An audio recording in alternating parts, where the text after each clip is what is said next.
everyone. Thank you so much for joining us. We're here at Heaven Gallery in the exhibition of Antevāsin, Living on the Edge of Two Worlds with Tulika, Ladsariya, and Nirmal Raja. So just to read from the show description, when identities are in flux, art can be an instrument of orientation and positioning oneself in the world. Thanks to art's ability to negotiate contradictions and encompass double articulations, tensions, and complexities, it can chart how identifications may shift continually and dramatically as one navigates countries and cultures. As artists, we are first-generation immigrants who investigate the space of belonging and fragmented memory. We embody our ancestors by allowing our cultural aesthetics to influence our practice.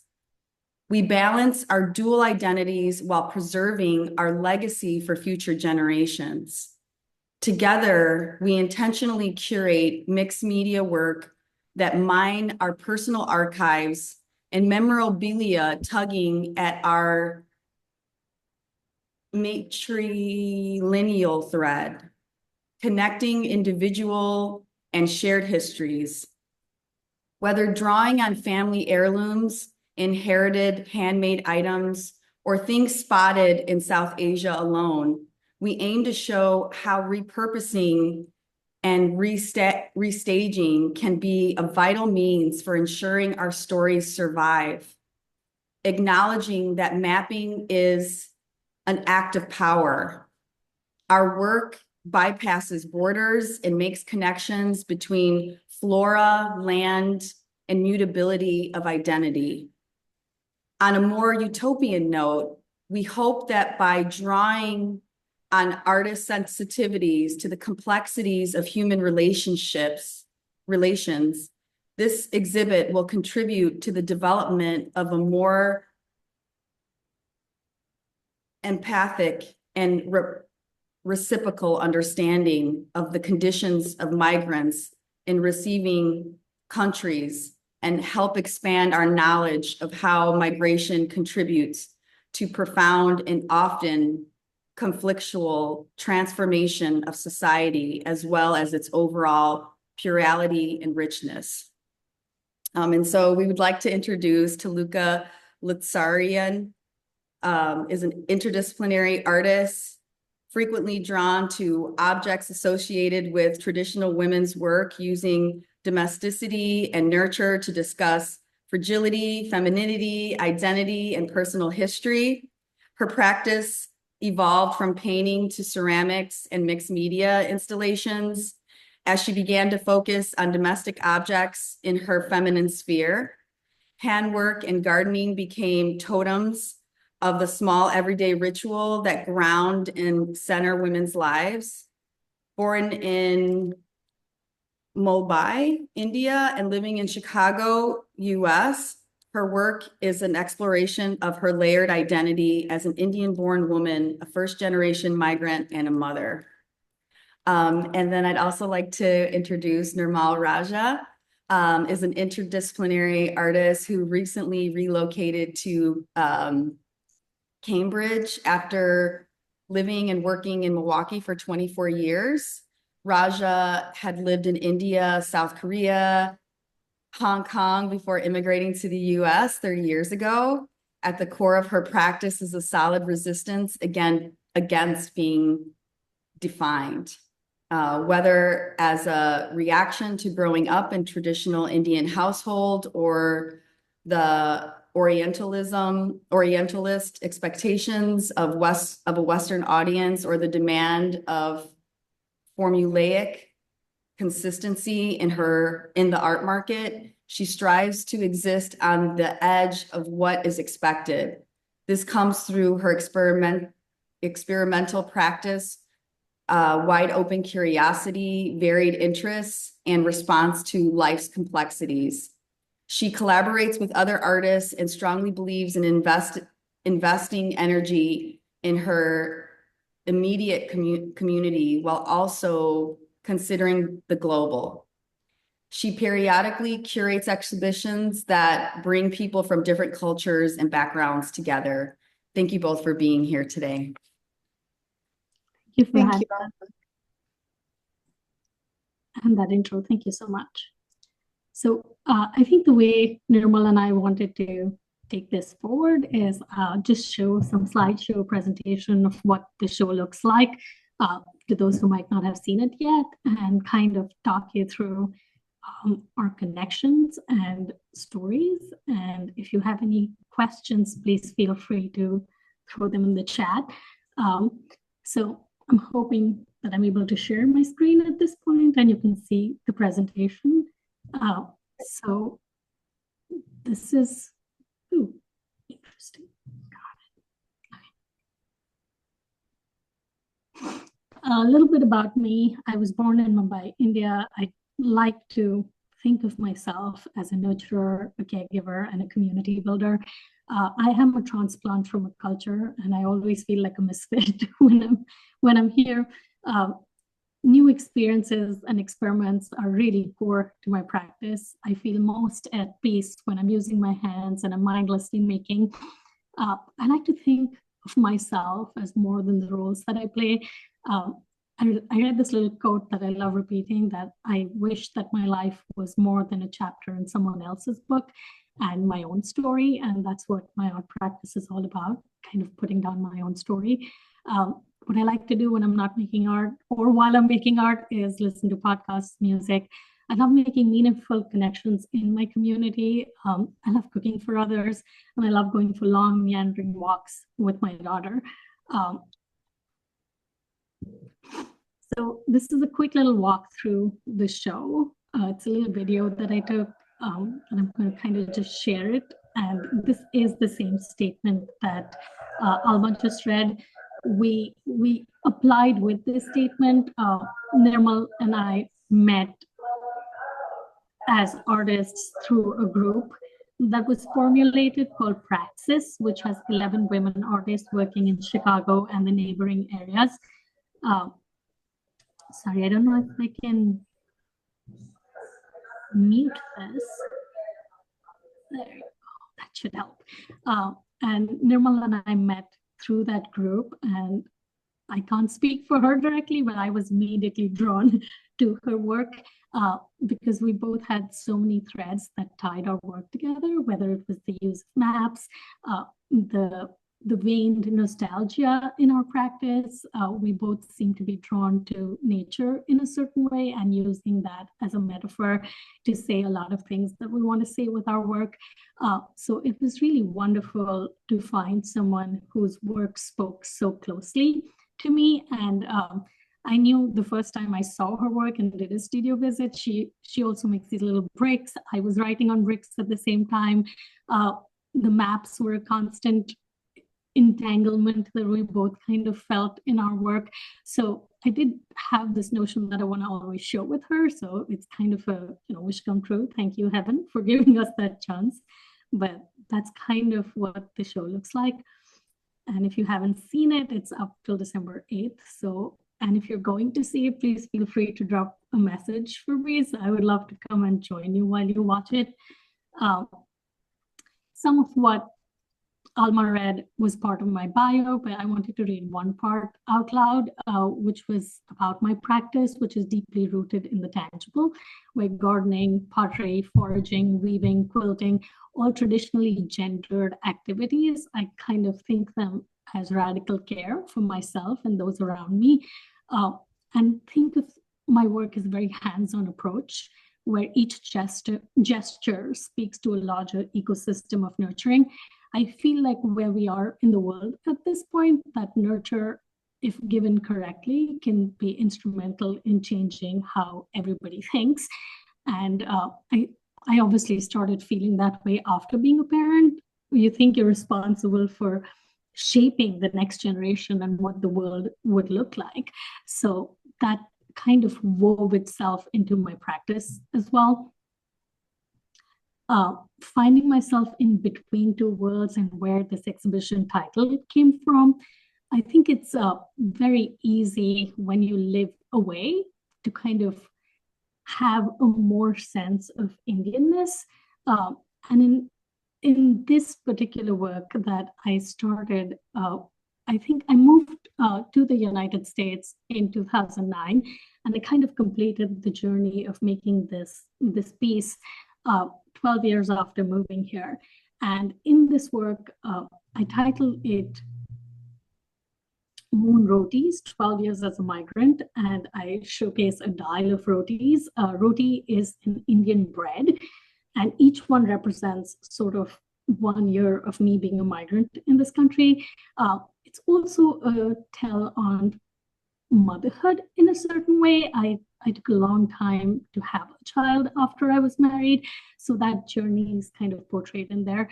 I would want to talk a little bit more about this work later, but it is one of the most meaningful works that I made in the last 5 years, and I'm really glad it got a place in this show.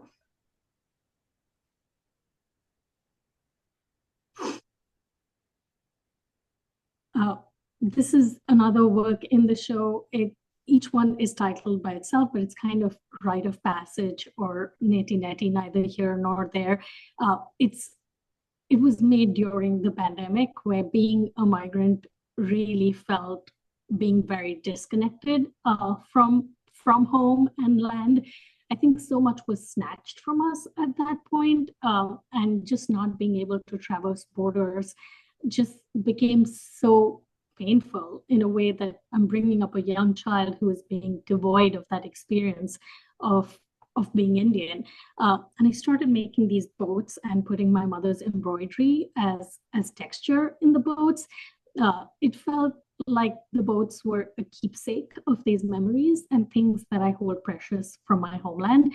And these works were a part of those series. I remember a small studio visit with an artist, Karen Dana Cohen, and she came into my space, and the works hadn't yet flown out of the frame then, but that studio visit really kind of pushed me to think about breaking that frame, because the frame also felt like a boundary at that given point in time. These are much newer works that I'm kind of still playing with, I think. I got interested in ceramics just before the pandemic, and I still continue to work in the clay studio. I recently started wood firing my pieces. It's a huge community effort where everyone gets together and fires a kiln with just wood. And just the idea of softening these earthy pieces with thread and connection, with these, I call this work cosmic polarities, because there was this hard push and pull between a soft material and a hard material, and kind of softening one while hardening the other. And I really enjoyed installing this piece at Heaven. The other part of my practice as a nurturer and a caregiver tends to be a lot rooted in the land. I make cyanotype prints out of things that me and my daughter forage while on long walks, or pieces of my plants that fall away. Just I start to propagate them, and that moment before I put them in a pot where they have all these roots, I find that the perfect moment to kind of put them in these little cyanotypes. And I started now pasting them on board in these very amoebic kind of forms and shapes that I use. I use cyanotype in a lot of varied and different ways. Some of them are on maps from my old childhood textbooks. I've started flowing these out of the frame as well, and I'm still experimenting with them. They're part of this very ritualistic practice where I'm also trying them out on tile and trying different ways that I can create these foraged devotions or these plates in some way. And ceramics has been a big part of my practice in the last 5 years. I also use these same foraged objects. I place them under microscopes and take photographs of them looking larger than life, and then go back to the ceramic studio and make something that is inspired by that form. It was great at the opening where I made this meditation reliquary, as I called it. It's like a 7-day pillbox, one for each day. And then I placed seeds, like real seeds from my mom's spice box, whether they be cloves or fennel or cumin, and I placed them under the seed. And it was great to have people actually reach over and smell them with smell and touch. And my daughter was even tasting them. So taste became a part of the entire ritual of understanding this, what could be a very static sculpture piece. So it was really fun to try and evoke other senses while people were looking at the form. And that is my presentation. So. Thank you, Tulika.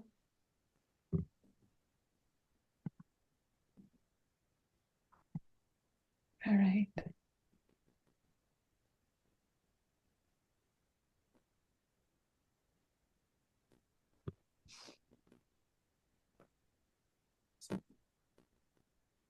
Can you see my screen? Yes. Yes, thanks again. Tulika, that was a great presentation. I'd like to thank Heaven Gallery, Alma, and Lauren for hosting our exhibition. And as Tulika already had mentioned, it's really great to see such kinship and overlap of interests come together this way. So thank you, Tulika, for spearheading the proposal and taking the initiative to make this happen, and all the help that you're giving me while I'm so far away on the other side of the country. So I really, really appreciate that. So I have a few pictures of the work that's in this exhibition. So the word Antevāsin is literally, the translation is living at the edge of something, or living between two worlds, outside of the center. So I think most immigrants will define their mode of living in this way. And so, and it seemed like a poetic way to talk about so many different things that inspire the work here. I got a really nice serendipitous photograph from the reception. I love this picture of an audience member just immersing themselves within the work, titled Blurred Boundaries. I'll read a little bit about this work. Blurred Boundaries seeks to disturb and displace the very intent of a map to locate and identify. This work expresses a complexity in understanding place and geography, while also questioning geopolitical power. And at the current moment, this work is an act of disregarding boundaries that divide us, and asks the viewer to imagine the world as a network of connections, conduits, and tethers that bind us. It brings our attention to matter and what constitutes our interconnected world, playing with the polarities of micro and macro. I use screen-printed patterns sourced from electron microscope scans of hanji, Korean handmade paper, which lines the maps, which then inform my cutting. Hanji helps make the maps pliable yet strong, giving the work a sense of movement and fluidity. The COVID-19 pandemic has taught us that we are a global community. What affects others on the other side of the globe will eventually have an effect on us. A tear in the global fabric places all of humanity at risk. We have to acknowledge this reality and work together as a community. So right now, at this political moment, I'm really thinking about this work and the ripple effects of the political flux that we are in right now. How is that going to affect the rest of the world as well as within the country? This is the first time I'm showing this work, which is a diffused relief monotype. This particular technique, which has a barrier between the matrix and the print, really lends itself to soft edges, which I'm drawn to because they evoke shadows, they evoke memory, but also I like how this form became this mirror of two landforms of geographies either coming together or moving apart. This tension between coming together of two places and the separation of two places is again something that we as immigrants live through. So here's another close-up. And this work is some leftover material from a previous sculpture that I made. And I do not see the link here.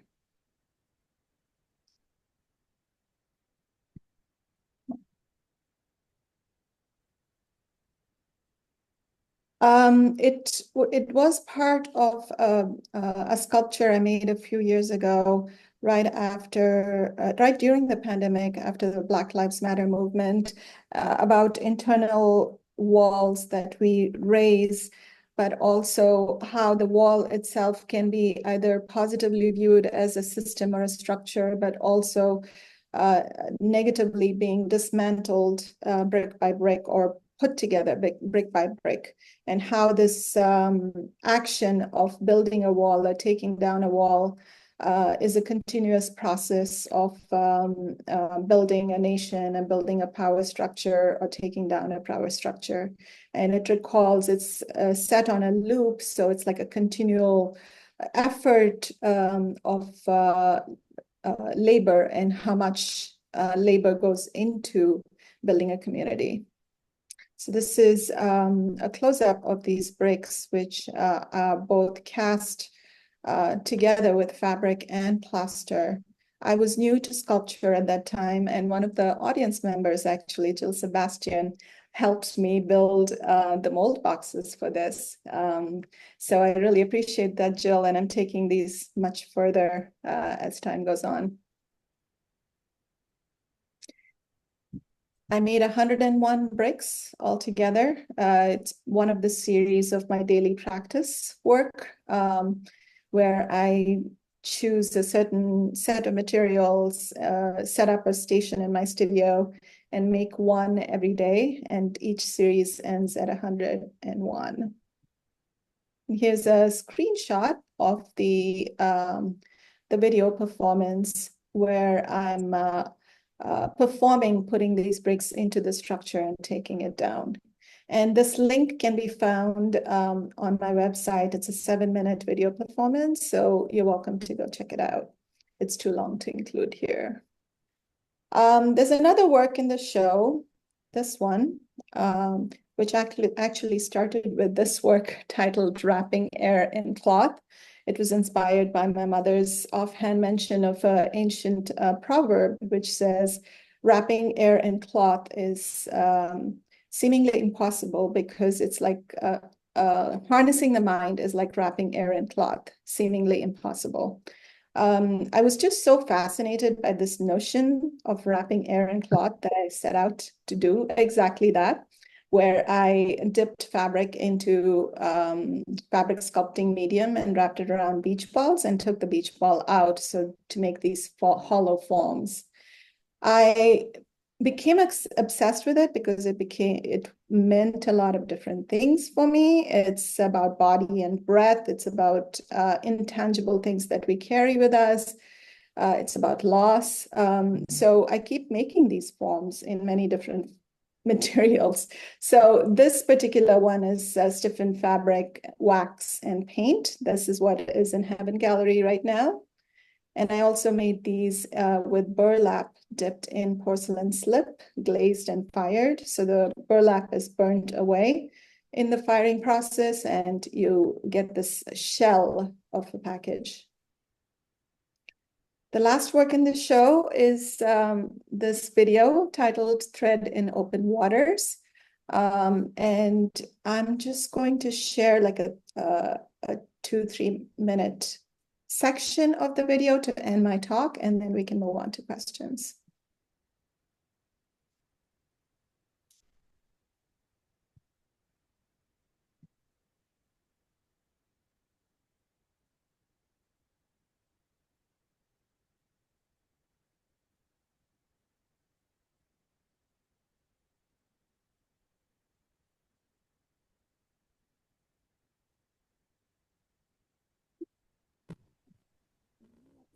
just me, but I don't see the video. I still see the still from the presentation. So I think you might have to stop share and then just share the video again. Ah, okay. Sorry. All waiting for it to start, and I thought I'd just. Thanks for letting me know. Can you see it now? I think so. Yeah, Play once again. I'm sorry. Can you hit play once? Okay. Okay, now we can.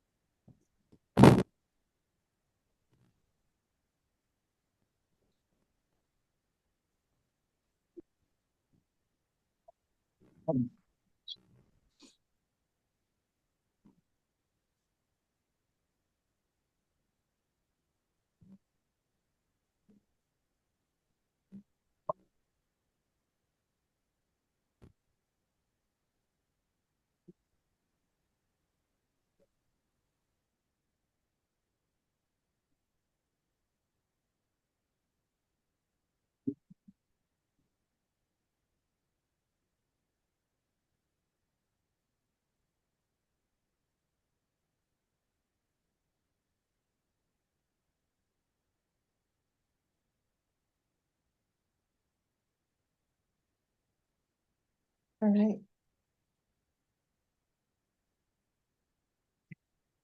So that's just an excerpt from a 5-minute video, and the whole video can be found on my website or at Heaven Gallery, it's now on view in a light controlled environment. Thank you. Thank you so much, Nirmal. That was absolutely We fantastic. call it a secret magic closet to everybody. I love that it found the space in that closet. It's almost, you can just discover it like a treasure. Yes. Tulika, I don't know why your voice is a little there's a disturbance in it. I have no idea. Just regular horse voice or actual crinkle in the sound? There's a crinkle in the sound. But can you hear that too, or is it just me? I hear it too. Yeah. Yeah, we Okay. hear it. Yeah.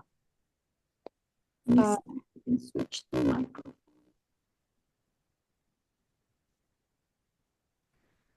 Is that better? Yes, much better. Yes. Yes. Sorry, you had to put up with that all through my presentation. No. It's only the last couple of minutes. Perfect. So how do you want to do the Q&A, Nirmal? Would you like me to do my questions first, or? Yeah. And that way I can bring up my presentation. Yes. Yeah. I also, that's, I think, And do it easiest the at other way. this point. Yeah. So I think my first question for you was, as an immigrant myself, I've always looked at your work with the lens of nostalgia. Can you tell us that as an artist, what role nostalgia has to play in your practice and how you let it inform your work? I think it's embedded in almost everything in the show. Let me just, why is this not showing slideshow? Oh. You All can right. just scroll through it. I mean, I think. Okay. Yes, that sounds good. Nostalgia, I think, is embedded in this work too. Just this need to somehow reconcile two different landforms, two different geographies, cultures. It's like bringing them together as a constant practice is, that's all powered by this nostalgia, right? For the place that you left behind and the memories that you have lived through. But I think it's also about lived experiences, as in the video piece. The montage of the videos is little clips of videos that I've taken over the years in different places that I've been to, and how we make sense of these experiences by sewing them together into our own narrative. Each individual has their own narrative, and this happens to be mine. And noticing that time and place are transient, and the act of making the work is like dwelling on that sense of nostalgia and loss. I don't think I got to this work, but I will when you ask questions. I forgot to share that. Yes. I don't know. What about you? Do you think nostalgia is part of your work too? Most definitely. And I think you're most nostalgic about a place once you leave it. And especially if even noticing how much of that place is inside you, how much of those smells and those tastes and, just seeing small things that remind you of that sense of home. And I think the frustration really comes in when there are moments where I feel both spaces are home, and there are moments where I feel neither space is really home. That's when you realize that you have to redefine a concept of what home means to you. And that really, in terms of trying to hold on to those memories and those threads, because when I was a child, I don't know about you, but when I was a kid, photography, the way it's prevalent now, wasn't prevalent then. So I have very small snippets of my own childhood and my own homeland versus my child whose entire life is, documented every minute of every day if I can help it. So in some sense, I think just the fact that those fragments live only inside my head and they're tainted by whatever memory I have of them, I think that really informs my work very differently after I have moved away. Right. Yeah.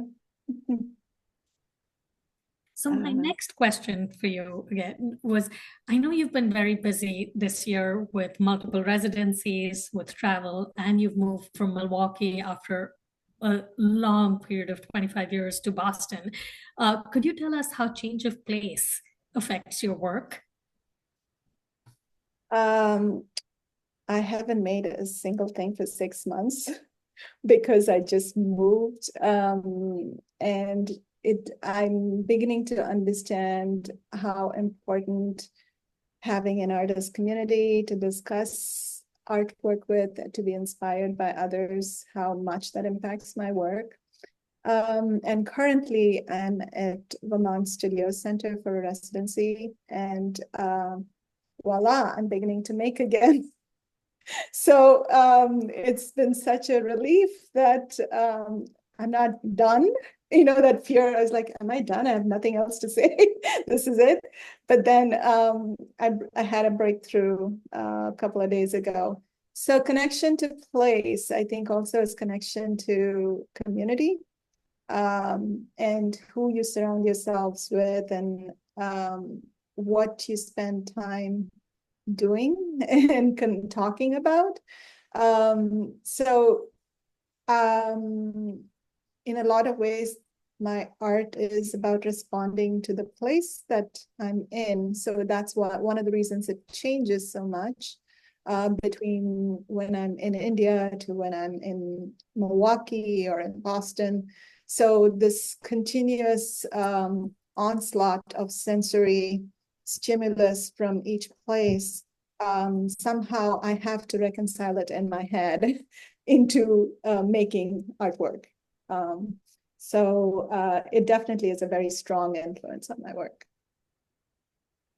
Thank you for that question. My third question for you was, I notice how loss and passage of time informs your practice. Can you elaborate on any one piece that took you years or even decades to see to fruition?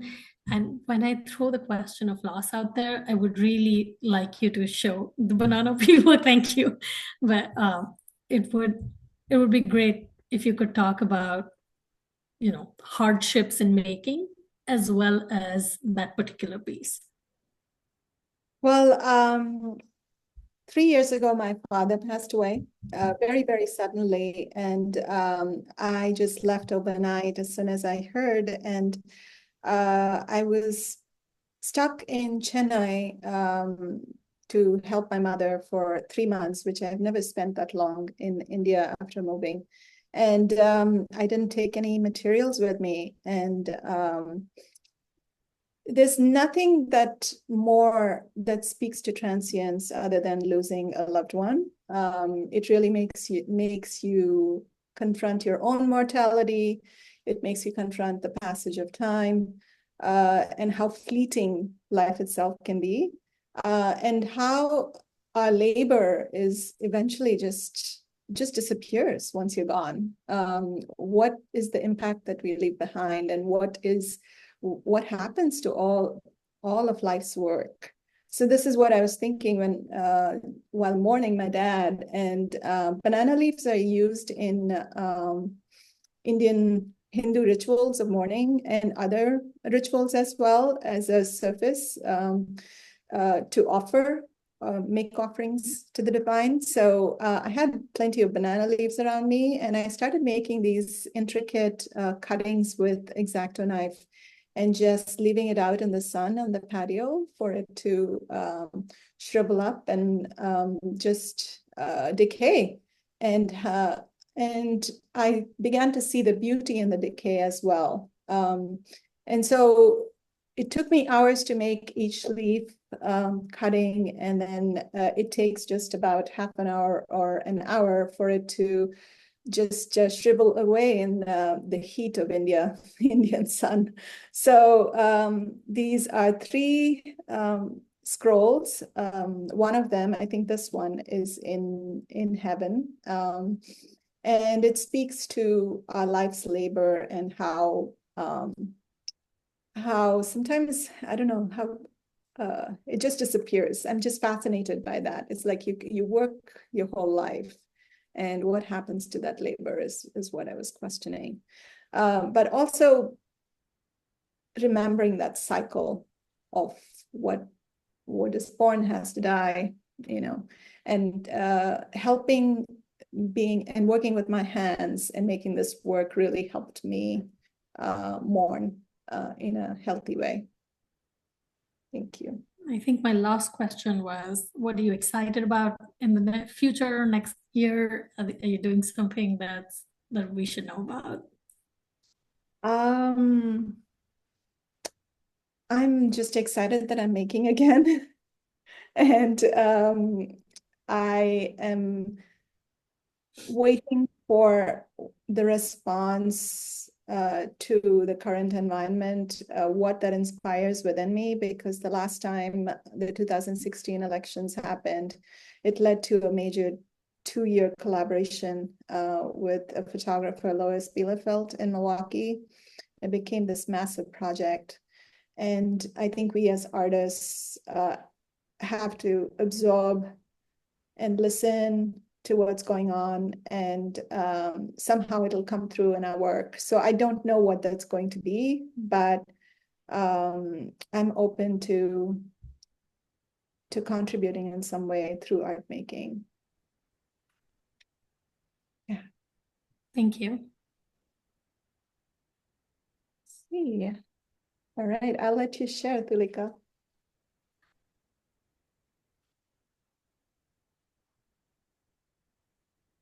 Just gonna pull up the screen.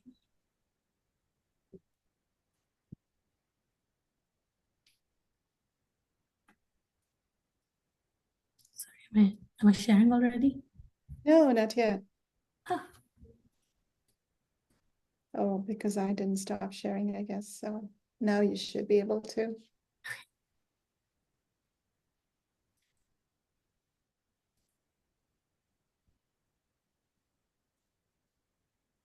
It says I'm screen sharing. Just wanted to verify that I am. No, you're not. So maybe stop and share again. Yep. We can see it, You yeah. can see Tulika's. Oh, got it. Thank you. I think Now I because she hadn't stopped yet. All Okay. right. Now I can, yes. So I'm very curious about the Moon Roti piece. I would love to know more about your inspiration and the mode of presentation. I think it's just a gorgeous installation, and I love getting close to the small pieces and looking at all the textures and how surprisingly similar it is to a roti.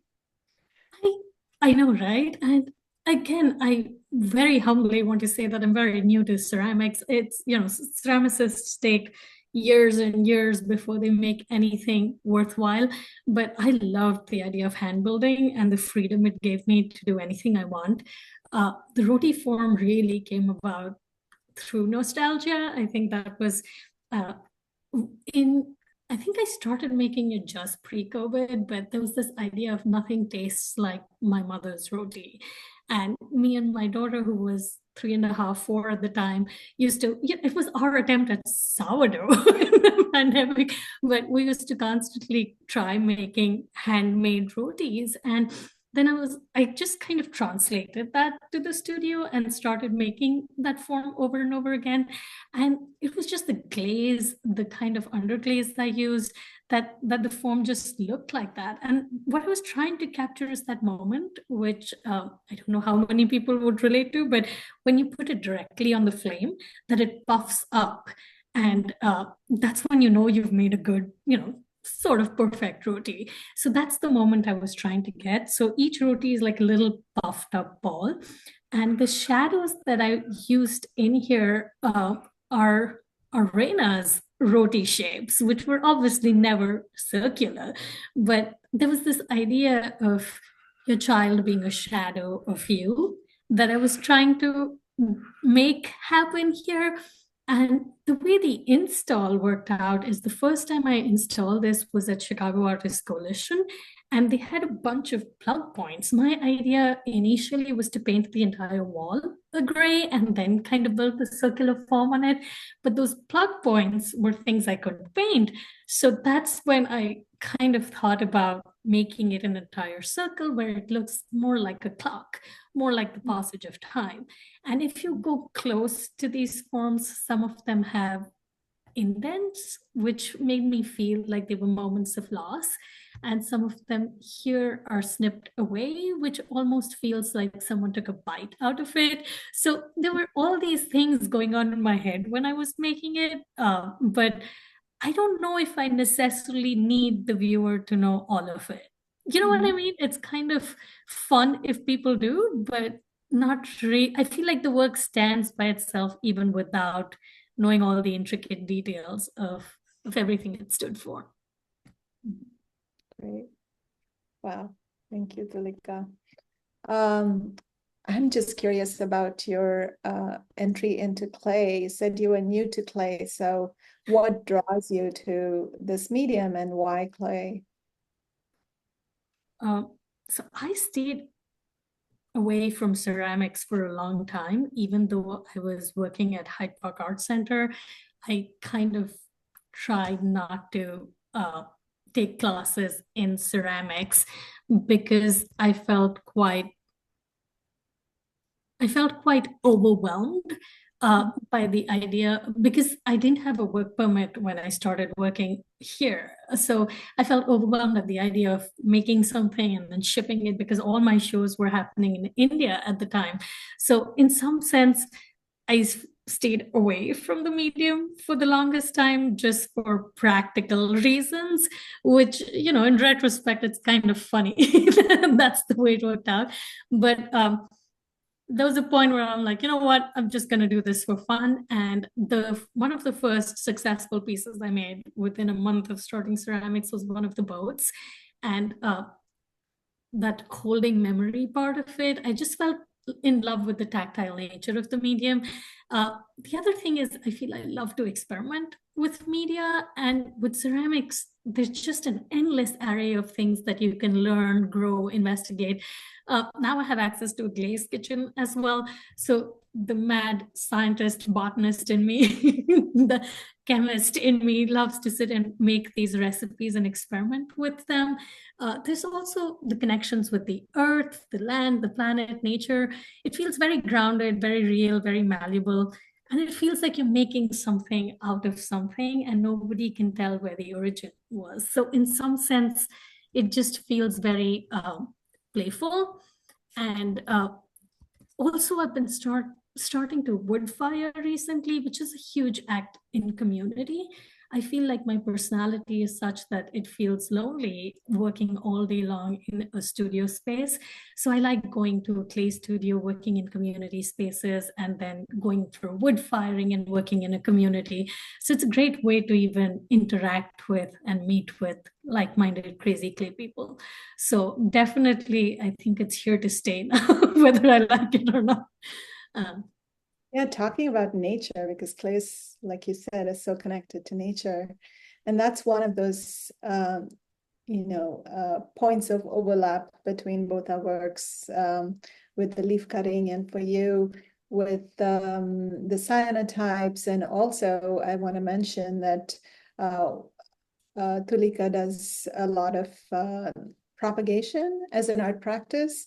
And we both are in an exhibition that's opening very soon at the Villa Terrace Decorative Arts Museum in Milwaukee, where you will get to see this part of her practice. So it's a very cool installation that she's putting together. So if you're in Milwaukee, please go and see that show, because both our works are in it.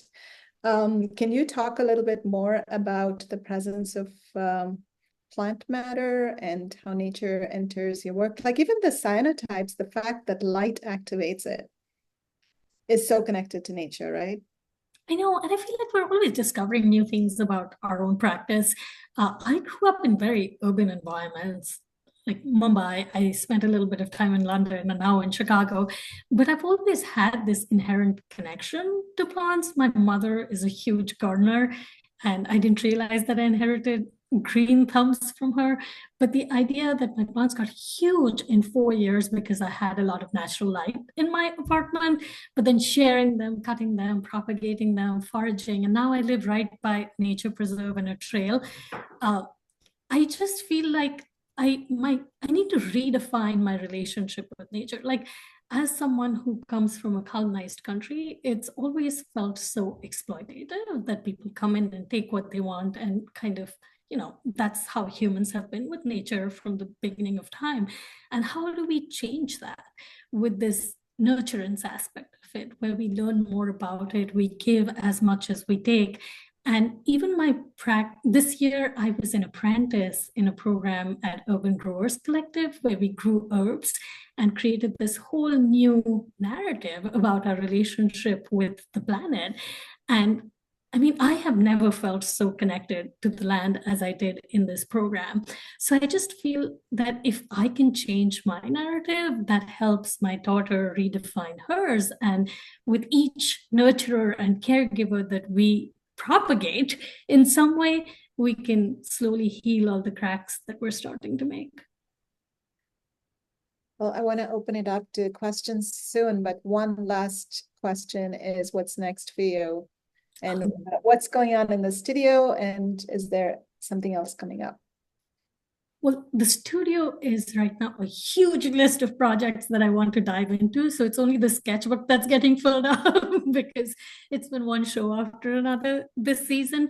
But I'm very excited about, I'm a resident with CPS Lives this year. So I'll be working in a CPS public school.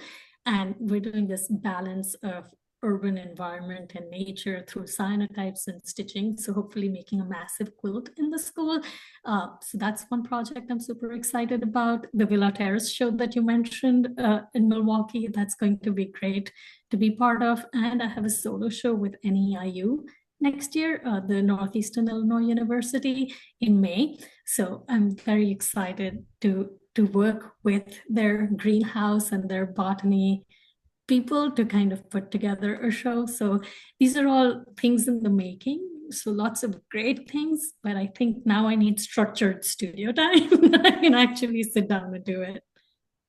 Can't wait to see what's all that's to come.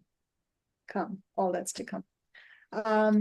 Does anybody have questions in the audience? We can continue chatting, but if it's, please jump in. Alma, is there anything that you would like us to talk more about?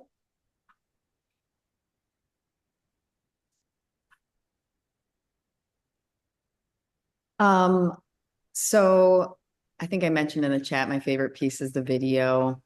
One of the aspects of the video that I enjoy so much is that it's something for people to discover. So when people come out of this gallery, I say, "Did you see the secret magic closet?" And when they say no, I'm like, "You got to go find it." So it gives them a little bit of an activity to do to discover it. And what I'm hearing from people is that it's very meditative. It's a very meditative video. And I'm also hearing from people that they could be there forever, you know, that even after they watch it, they can just keep watching it in the loop because it kind of um, puts you in a trance, you know? And I will say that my background is fashion, so I know a lot about hand sewing, and it was also very meditative to me. So I get so much joy from that video, and it really makes me happy to see other people be impacted by it and feel, you know, this moment of calm in this chaotic world. It also really reminds me of this act of mending, of healing and helping our world, you know, repairing our world. So I'm very grateful for that video, Nirmal. Thank you. I'm so glad that that worked out. Yes, it absolutely did. I'm trying to think if there's anything else that we can talk about. Oh, you know what you haven't talked about, Tulika, is maybe you could talk a little bit about the piece that you have that's interactive that has some of the spices. Yeah. So I did speak about it for a moment in my Oh, okay. presentation, but it's I called it a meditation reliquary. I can pull up an image if anyone wants it, but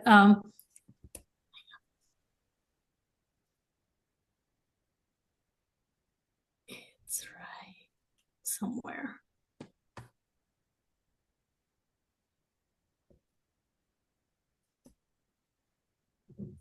And it's a wood-fired piece. I started making it kind of like a pillbox.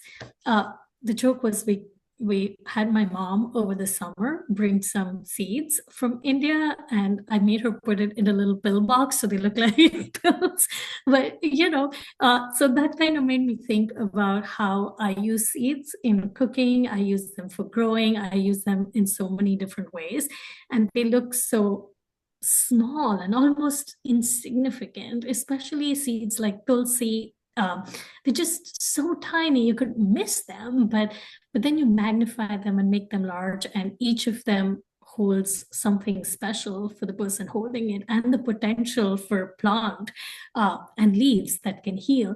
So in some way, the reliquary was to have 7 seeds, one for each day, to hold and meditate on. And that's really what the wood fired piece is about. And I really enjoy making each form. My daughter makes them with me, so it's kind of fun to have her be part of the process too. And under each seed, I put a spice that is very frequently found in my mom's spice cabinet. So it kind of appeals to all different senses in that way, where people can touch it, move it, feel it, taste a spice, pop some mustard seeds in your mouth and see what that feels like. So that's really a piece that I enjoyed being part of the show. We have a question from Joanne. Both of you use a wide variety of materials and have deep meaning pieces. Do the ideas come first, or do they derive from the materials? Oh, such a good question. Tulika. Trust you and throw that in there. But I think the ideas for me come later. I'm just so very tactile that I think I start making first and then find meaning in what I'm making, or find a way to stitch it together or put it in, some kind of oomph presentation, if it may be so. But Right. definitely, for me, the making comes first. And I think just the fact that who I am is part of what the ideas are. So I can't move away from the fact that I'm an immigrant, I'm a mother, I'm a gardener, I'm a whatever those things, those million things that make me me is pretty apparent in the work. And that's really the root of all the ideas. And the making is definitely first. I think for me, it's a blend of both. Some works, the idea comes first. I know this is not in the show, but the 2-year collaboration with Lois, it was directly an idea and a response to the environment. The idea came first, and then I figured out how to make it possible by reaching out to another artist, because it was a photography project, and I'm not a photographer. And my physical self being in the frame was important, so it necessitated another person taking the image, and it was a dialogue with somebody who is from this country, and someone who is an immigrant. So it was also a blend of different things came together, and I reached out and made that possible. But at the same time, some of the work in this show, the maps, I was just drawn to them because there is a library in Milwaukee, the American Geographical Society Library at UWM. They any duplicate maps they have in their library, they just put them outside the library for anybody to take. And so I was just very drawn to some of the colors and the aesthetic properties of those maps, that I just grabbed them and listened to intuition that this is something that I can work with. And then Blurred Boundaries came to be as a response to those maps that I happen to have with me. So I think it's both aspects. Thank you, Joanne.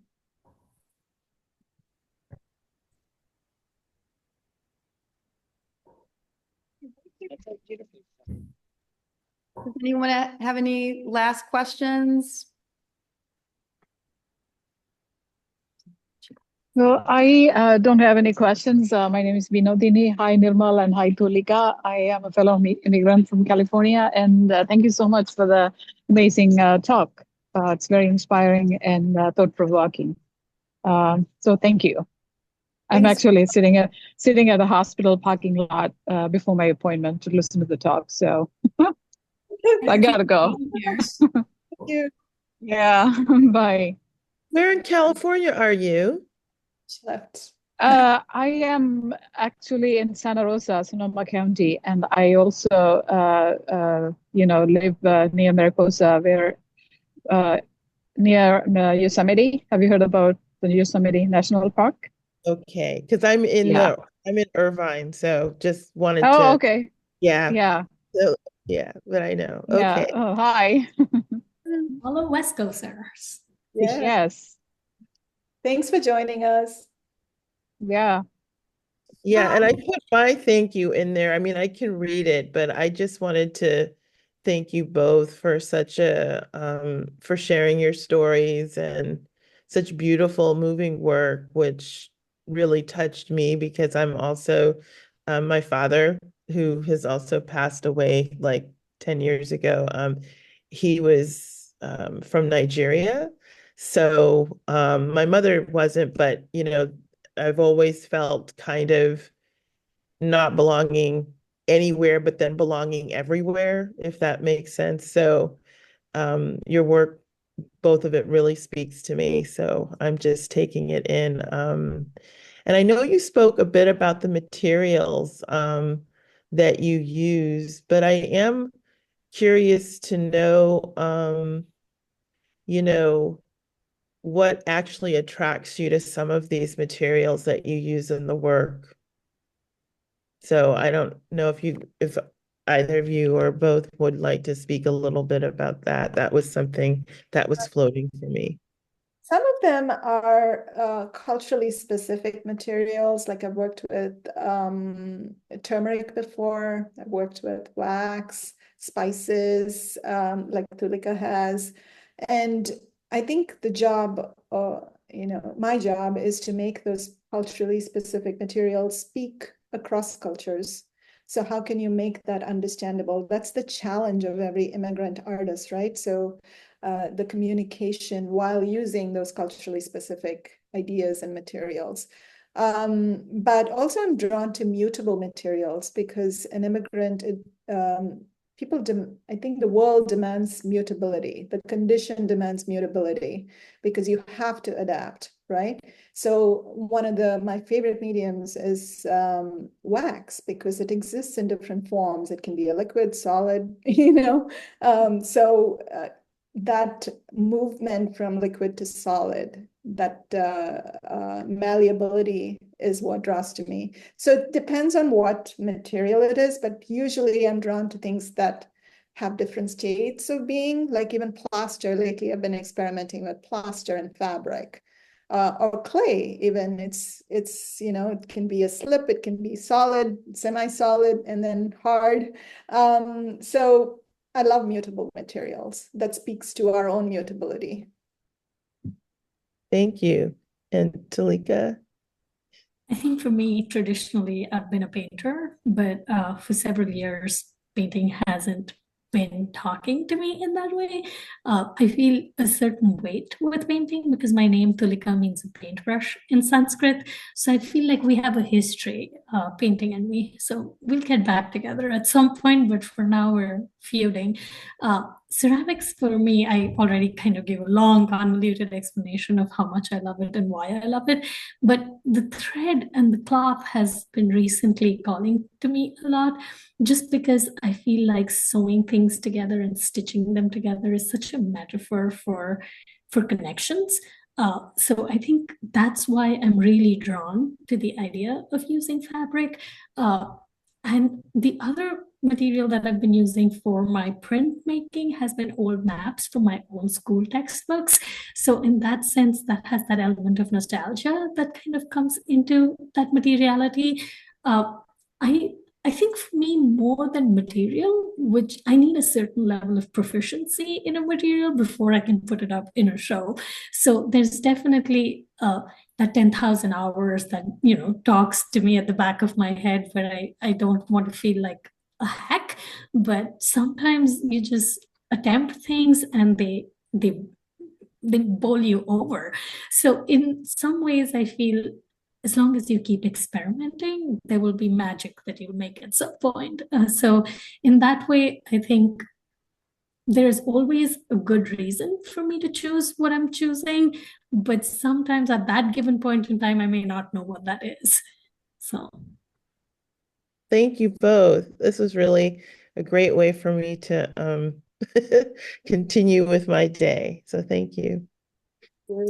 so grateful to have you, EMC. Yes, thank you both. And if you are in Chicago or will be visiting Chicago, please come see the exhibition. I will give you a tour now that I know everything that I know after this talk. Yes. Thank you We everyone for appreciate coming. you hosting us now. So good to see you all. Thanks for joining us. Bye. Bye. Bye.